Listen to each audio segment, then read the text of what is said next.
Baik, yang pertama ada introduction atau perkenalan. Jadi siklus pendapatan atau rangkaian kegiatan bisnis dan operasi pemrosesan data yang berulang terkait dengan penyediaan barang dan jasa kepada pelanggan dan penagihan uang tunai sebagai pembayaran atas penjualan tersebut, seperti pada contoh gambar di bawah ini. Selanjutnya ada pengumpulan uang tunai, yaitu langkah terakhir dalam siklus pendapatan. Pertama adalah proses daftar kiriman uang dokumen yang mencatat nama dan jumlah semua pembayaran nasabah diterima melalui pos atau alamat pos menjadi tujuan nasabah mengirimkan kiriman uangnya, yang mana bank mengirimkan secara elektronik kepada perusahaan informasi tentang nomor rekening nasabah dan jumlah yang dikirim. Yang kedua ada ancaman dan pengendalian. Ancaman utama yaitu pencurian uang, penyalahgunaan uang tunai, kontrol penting, pemisahan tugas, pencatatan yang ketat, rekonsiliasi bank, implementasi sistem ERP, meminimalkan pengamanan uang tunai, setoran, pengharian anggaran kas. Lalu dengan menerapkan kontrol ini bisa dapat mengurangi risiko kebocoran terkait uang tunai secara signifikan. Dapat dilihat pada gambar di bawah ini. Baik, sebelumnya perkenalkan, nama saya Ika Nur Afia, NPM akhir 036. Selanjutnya di sini saya akan menjelaskan tentang sistem informasi siklus pendapatan. Nah, di sini saya akan menjelaskan tentang sistem ERP yang digunakan oleh perusahaan Alpha Omega Elektronik dalam mendukung aktivitas siklus pendapatan mereka. Nah, yang pertama, pelanggan melakukan pesanan melalui web storefront atau e-commerce, dan pesanan ini dikirim ke bagian sales order untuk diproses. Pada proses ini melibatkan pencatatan informasi pelanggan dan produk yang dipesan. Kemudian data pesanan disimpan dalam integrated database yang mengelola informasi pelanggan, inventaris, harga, pesanan penjualan, pengiriman, dan faktur. Kemudian pada bagian gudang atau warehouse, dari sales order process, pesanan diteruskan ke bagian gudang dalam bentuk picking tickets untuk memilih item sesuai pesanan. Setelah barang disiapkan oleh bagian gudang, bagian pengiriman membuat packing slip dan bill of lading sebagai dokumen pengiriman. Kemudian barang dikirim ke pelanggan. Selanjutnya, bagian penagihan dan piutang usaha. Setelah pesanan dikirim, bagian ini membuat faktur atau invoice untuk pelanggan. Faktur kemudian dikirim ke pelanggan dan juga dicatat dalam customer account untuk keperluan penagihan. Kemudian bagian pengumpulan kas. Pada bagian customer remittance, pelanggan melakukan pembayaran untuk faktur tersebut. Pembayaran ini dikelola oleh bagian kasir dan menyetorkannya ke bank. Selanjutnya yang terakhir yaitu inquiries and report atau pertanyaan dan laporan. Data yang sudah tercatat dan disimpan di integrated database dapat diakses untuk membuat laporan dan informasi seperti status inventaris, laporan penjualan, dan profitabilitas, serta laporan akun pelanggan. Bagian ini digunakan untuk mendukung fungsi inventory control, marketing, dan customer service. Selanjutnya yaitu ancaman dan pengendalian dalam siklus pendapatan. Di sini saya akan menjelaskan 4 masalah umum di seluruh siklus pendapatan. Yang pertama yaitu data induk tidak akurat atau tidak valid. Nah, masalah ini dapat dikendalikan melalui yang pertama, kontrol integritas pemrosesan data, yang kedua, pembatasan akses ke data induk, dan yang ketiga, meninjau semua perubahan pada data induk. Masalah yang kedua yaitu pengungkapan informasi sensitif tanpa izin. Nah, di sini dapat dikendalikan melalui kontrol akses, enkripsi, dan tokenisasi informasi pribadi pelanggan. Masalah yang keempat yaitu kinerja buruk. Masalah ini dapat dikendalikan melalui laporan manajerial. Baik, sebelumnya perkenalkan nama saya Kemal Sana dengan NPM akhir 033. Di sini saya akan menjelaskan tentang entry pesanan penjualan, di mana di sini pada pesanan penjualan ada 4 kegiatan utama. Yang pertama adalah menerima pesanan pelanggan, lalu yang kedua adalah credit approval, yang ketiga adalah memeriksa ketersediaan inventaris, dan yang keempat adalah menjawab pertanyaan pelanggan. Baik, yang pertama adalah menerima pesanan pelanggan. Nah, prosesnya secara tradisional pesanan pelanggan dimasukkan ke dalam sistem oleh karyawan.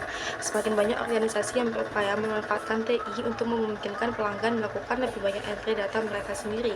Nah, cara perusahaan melakukannya adalah dengan yang pertama, meminta pelanggan mengisi formulir di situs web perusahaan.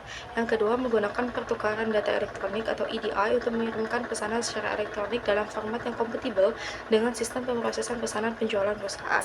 Nah, kedua teknik tersebut meningkatkan efisiensi, memangkas biaya, dan juga memberikan peluang untuk meningkatkan penjualan. Untuk ancamannya di sini ada dua. Yang pertama adalah pesanan tidak lengkap atau tidak valid, tidak akurat, di mana pengendaliannya dapat berupa kontrol entry data, dan yang kedua adalah pembatasan akses ke data induk. Lalu ancaman kedua adalah pesanan tidak valid. Ya, bentuk pengendaliannya adalah dengan membubuhkan tanda tangan digital atau tanda tangan tertulis. Selanjutnya adalah credit approval, di mana sebagian besar penjualan antar bisnis dilakukan secara kredit. Oleh karena itu, ancaman siklus pendapatan lainnya adalah berupa piutang tak tertagih.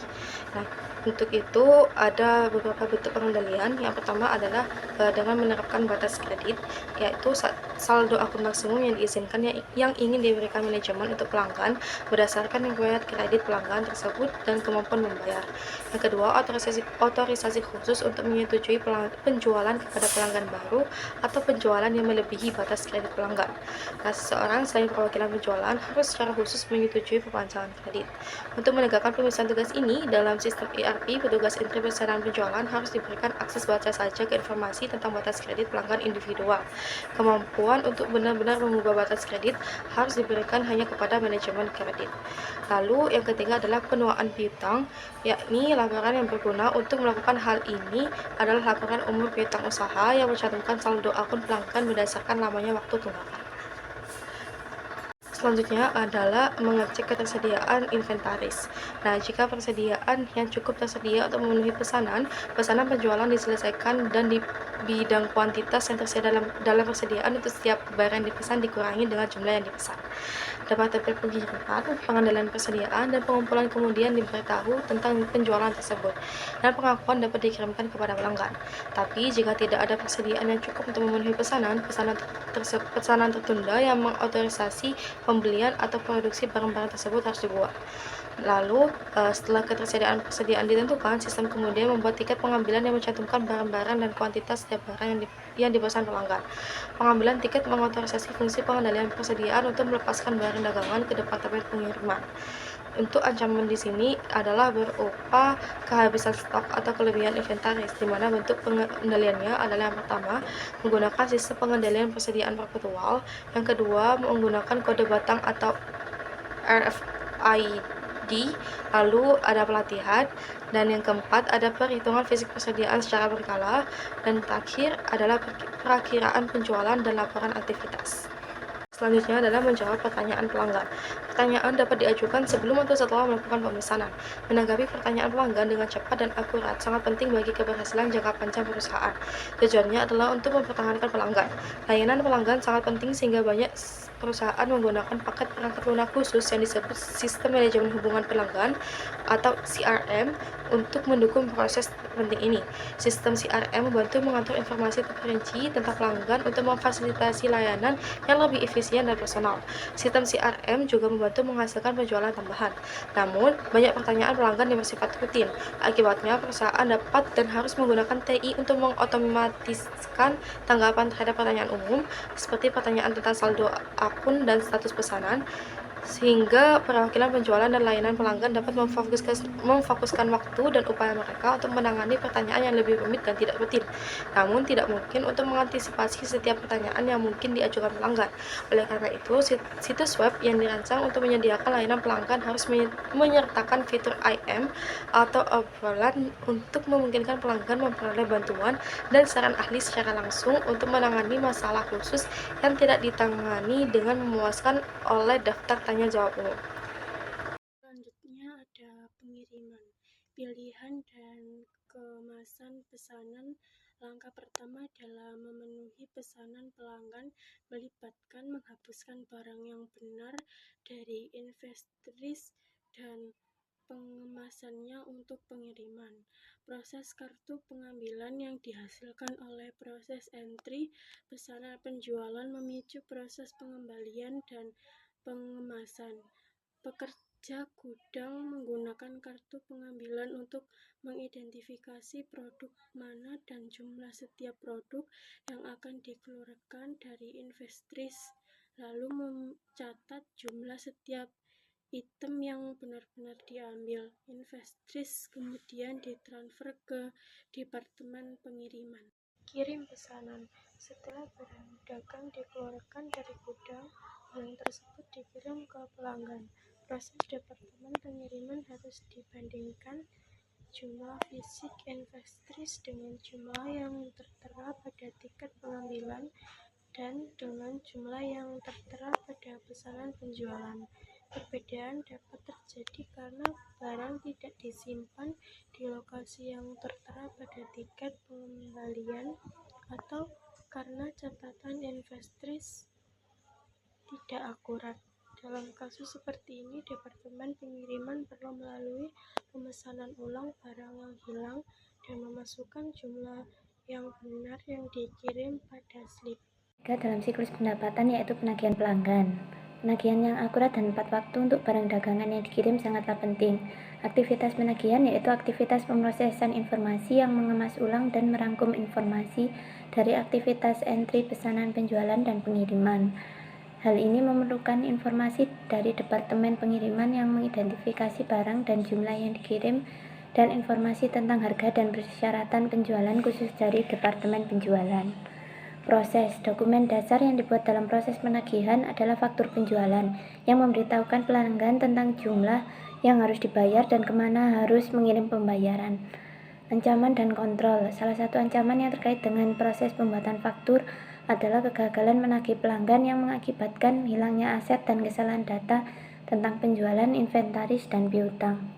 Penjaga piutang. Fungsi piutang dagang yang melapor kepada pengontrol melakukan 2 tugas dasar, yaitu menggunakan informasi pada faktur penjualan untuk mendebit rekening pelanggan dan selanjutnya mengkredit rekening tersebut ketika pembayaran diterima. Proses. 2 cara dasar untuk mengelola piutang adalah metode faktur terbuka dan metode saldo maju. Metode faktur terbuka adalah metode pemeliharaan piutang di mana pelanggan biasanya membayar sesuai dengan setiap faktur. Metode saldo maju adalah metode pemeliharaan piutang di mana pelanggan biasanya membayar sesuai dengan jumlah yang tertera pada laporan bulanan, bukan berdasarkan faktur individual. Pengiriman uang diterapkan terhadap total saldo akun, bukan pada faktur tertentu. Ancaman dan kontrol. Kesalahan dalam pemeliharaan akun pelanggan dapat menyebabkan hilangnya penjualan dan mungkin mengindikasikan kemungkinan pencurian uang tunai. Untuk meminimalkan kesalahan ini, pemeriksaan audit entry data seperti pemeriksaan validitas, verifikasi loop tertutup, dan pemeriksaan lapangan membantu memastikan pembaruan yang akurat. Ancaman lainnya adalah memo kredit tidak sah yang digunakan untuk menghapus saldo teman atau menyembunyikan pencurian.